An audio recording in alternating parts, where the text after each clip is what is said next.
کلام شاعر بزبان شاعر، اس پروگرام میں سعود عثمانی کا سلام پہنچے تمام دیکھنے والوں کو، تمام سننے والوں کو۔ کچھ دیر آپ سے ملاقات رہے گی اور کچھ شاعری میں آپ کے سامنے پیش کروں گا۔ دراصل شاعری میری زندگی ہے اور میری زندگی کا بہت بڑا حصہ اسی کے عشق میں گزرا ہے، اور شاعری کی کوئی ایک صنف ایسی نہیں ہے کہ جس نے مجھے مسحور کیا ہو۔ غزل، نظم، ربائی یا کوئی بھی صنف ہے، اس نے مجھے ہمیشہ فیسینیٹ کیا ہے۔ 3 کتابیں میری اس وقت تک چھپ چکی ہیں۔ پہلی کتاب قوس جو 1997 میں چھپی،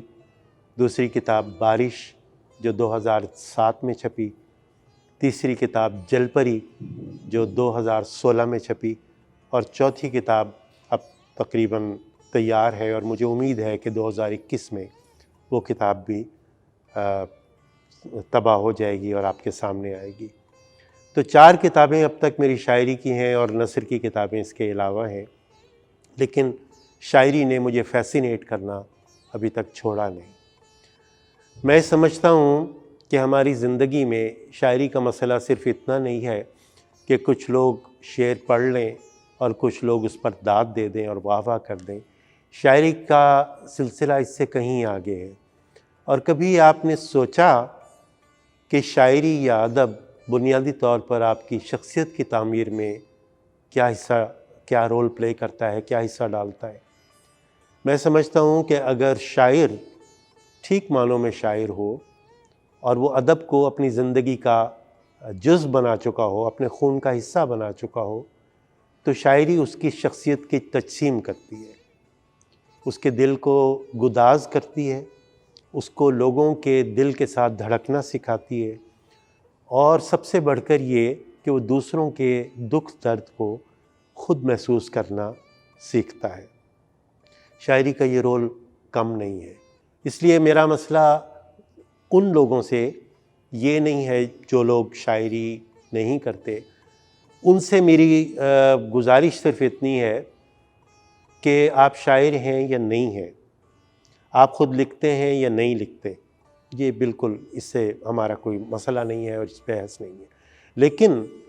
میں یہ سمجھتا ہوں کہ آپ خواہ انجینئر ہیں، ڈاکٹر ہیں، بزنس مین ہیں، کسی بھی شعبہ زندگی سے آپ کا تعلق ہے، آپ کو شاعری کی پرکھ ہونی چاہیے، آپ کو اچھے برے شعر کا پتہ ہونا چاہیے، اس لیے کہ یہ کسی پر احسان نہیں ہے، کسی کے لیے کوئی کام نہیں ہے، یہ بلکہ آپ کی اپنی شخصیت کی تعمیر اور تجسیم ہے۔ تو میں یہ سمجھتا ہوں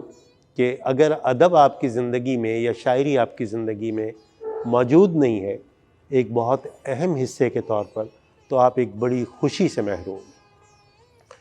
یہ شاعری کے بارے میں میرا خیال ہے، اور اسی کے ساتھ میں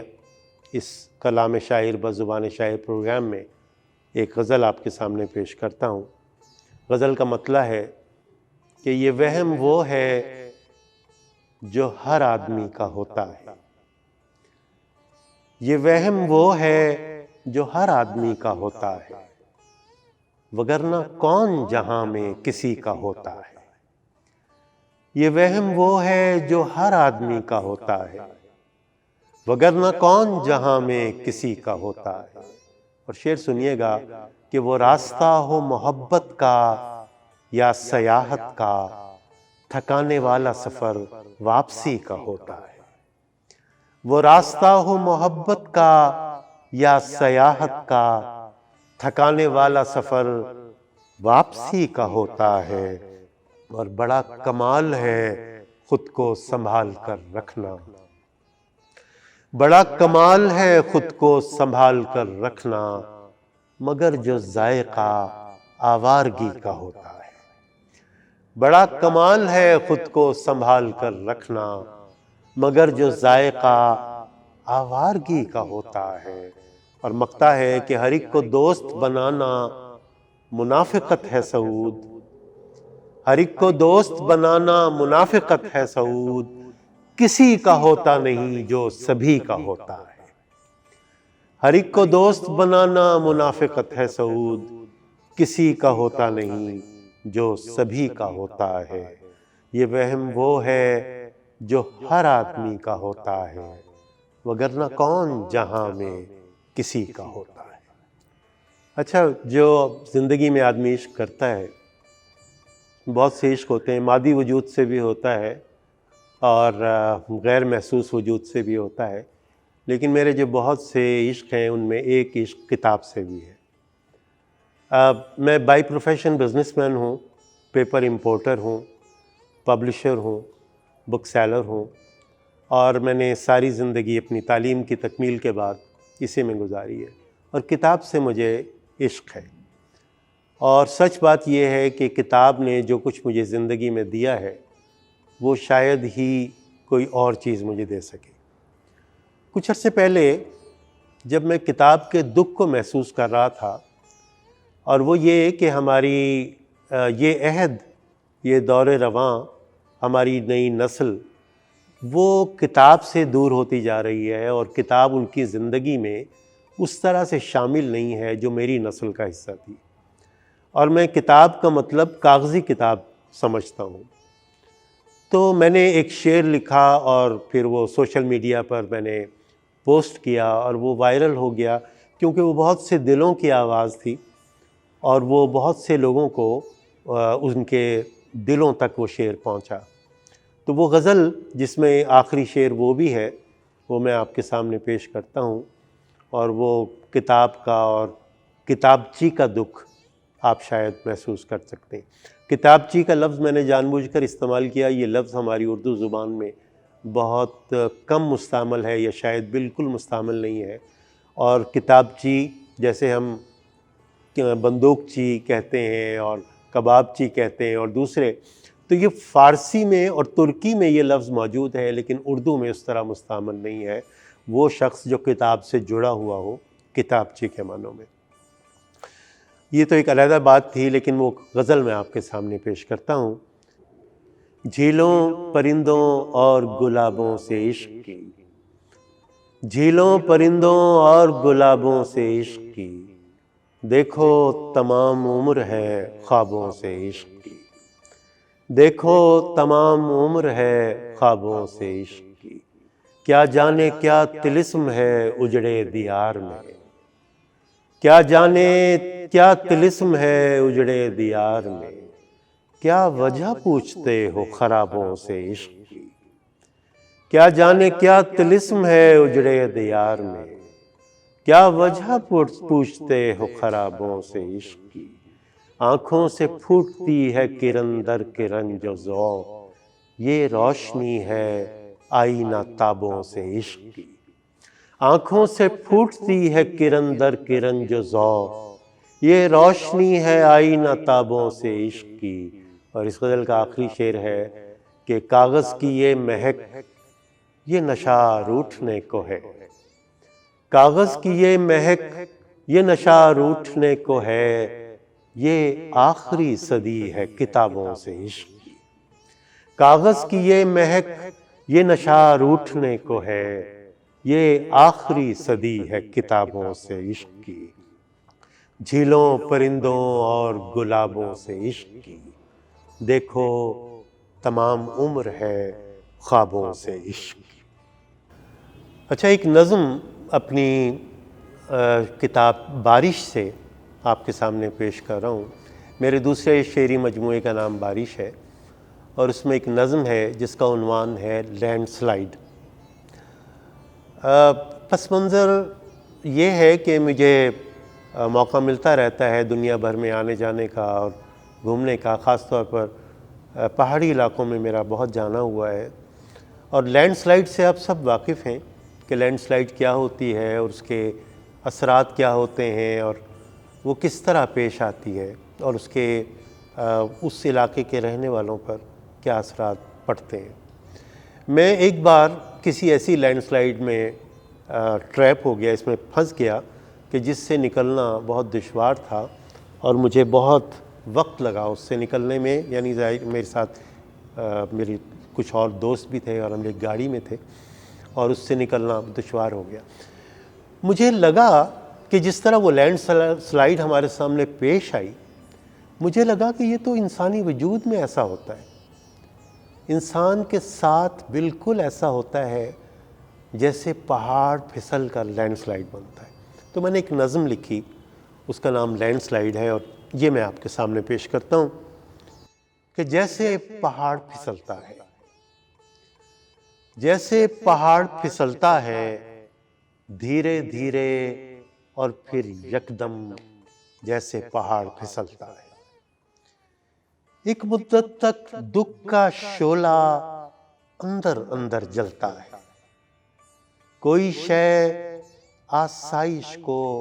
آزار بناتی رہتی ہے۔ ایک مدت تک دکھ کا شعلہ اندر اندر جلتا ہے، کوئی شے آسائش کو آزار بناتی رہتی ہے، کھوکھلی خواہش جینے کو دشوار بناتی رہتی ہے، تنہائی چھپ چھپ کر دل میں غار بناتی رہتی ہے، اور مٹی مٹتے مٹتے بھی آثار بناتی رہتی ہے۔ تنہائی چھپ چھپ کر دل میں غار بناتی رہتی ہے، اور مٹی مٹتے مٹتے بھی آثار بناتی رہتی ہے۔ گدلا چشمہ قطرہ قطرہ آنسو آنسو ڈھلتا ہے، گدلا چشمہ قطرہ قطرہ آنسو آنسو ڈھلتا ہے، سارے کاہی خاکی بندھن ایک ایک کر کے ٹوٹتے ہیں، سارے کاہی خاکی بندھن ایک ایک کر کے ٹوٹتے ہیں، گیلی مٹی رفتہ رفتہ حوصلہ چھوڑتی جاتی ہے، گیلی مٹی رفتہ رفتہ حوصلہ چھوڑتی جاتی ہے، اور پھر ایک دن خاک کا تودا چلتا ہے، اور پھر ایک دن خاک کا تودا چلتا ہے، منظر رنگ بدلتا ہے، دل ٹوٹے تو پھر کب جسم سنبھلتا ہے۔ ایک غزل آپ کے سامنے پیش کرتا ہوں کہ ہر روز امتحان سے گزارا تو میں گیا، ہر روز امتحان سے گزارا تو میں گیا، تیرا تو کچھ گیا نہیں مارا تو میں گیا، ہر روز امتحان سے گزارا تو میں گیا، تیرا تو کچھ گیا نہیں مارا تو میں گیا، جب تک میں تیرے پاس تھا بس تیرے پاس تھا، جب تک میں تیرے پاس تھا بس تیرے پاس تھا، تو نے مجھے زمیں پہ اتارا تو میں گیا، جب تک میں تیرے پاس تھا بس تیرے پاس تھا، تو نے مجھے زمیں پہ اتارا تو میں گیا، اور شل انگلیوں سے تھام رکھا ہے چٹان کو، چھوٹا جو ہاتھ سے یہ کنارہ تو میں گیا، شل انگلیوں سے تھام رکھا ہے چٹان کو، چھوٹا جو ہاتھ سے یہ کنارہ تو میں گیا، اور آتا ہے ایک پگھلتی ہوئی روشنی کا پھول، اترا زمین پر یہ ستارہ تو میں گیا، آتا ہے ایک پگھلتی ہوئی روشنی کا پھول، اترا زمین پر یہ ستارہ تو میں گیا، اور یہ طاق یہ چراغ میرے کام کے نہیں، یہ طاق یہ چراغ میرے کام کے نہیں، آیا نہیں نظر وہ دوبارہ تو میں گیا، آیا نہیں نظر وہ دوبارہ تو میں گیا، اور شعر سنیے کہ اپنی انا کی آہنی زنجیر توڑ کر، اپنی انا کی آہنی زنجیر توڑ کر، دشمن نے بھی مدد کو پکارا تو میں گیا، اپنی انا کی آہنی زنجیر توڑ کر، دشمن نے بھی مدد کو پکارا تو میں گیا۔ اور آخری شعر ہے اس غزل کا کہ تیری شکست اصل میں میری شکست ہے، تیری شکست اصل میں میری شکست ہے، تو مجھ سے ایک بار بھی ہارا تو میں گیا، تیری شکست اصل میں میری شکست ہے، تو مجھ سے ایک بار بھی ہارا تو میں گیا، ہر روز امتحان سے گزارا تو میں گیا، تیرا تو کچھ گیا نہیں مارا تو میں گیا۔